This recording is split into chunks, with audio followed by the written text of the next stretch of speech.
ফিলিস্তিনের গাজায় একটি স্কুলে ইসরায়েলি বিমান হামলায় কমপক্ষে ১১ জন নিহত হয়েছেন। গতকাল রোববার এই হামলা চালানো হয়। গাজার স্বাস্থ্য মন্ত্রণালয়ের বরাত দিয়ে এ তথ্য জানিয়েছে বার্তা সংস্থা এএফপি। এতে বলা হয়, স্কুলটিতে একদল পুলিশ সদস্যদের লক্ষ্য করে হামলা চালানো হয়। সেখানে বাস্তুচ্যুত ফিলিস্তিনিরাও আশ্রয় নিয়েছিলেন। গাজার বেসামরিক প্রতিরক্ষা সংস্থার মুখপাত্র মাহমুদ বাশাল এএফপিকে বলেন, গাজার শহরের সাফাত স্কুলে বাস্তুচ্যুত ফিলিস্তিনিরা আশ্রয় নিয়েছিলেন। ইসরায়েলি বিমান হামলায় একজন নারী ও মেয়ে শিশু সহ ১১ জন নিহত হয়েছে। আহত হয়েছেন বেশ কয়েকজন।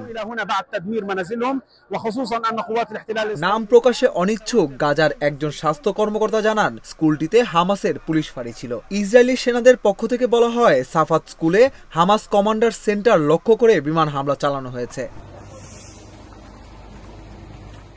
গাজার স্বাস্থ্য মন্ত্রণালয় জানিয়েছে, গত বছরের ৭ অক্টোবর থেকে শুরু হওয়া গাজার যুদ্ধে এখন পর্যন্ত ৪০,০০০-এর বেশি ফিলিস্তিনি নিহত হয়েছে।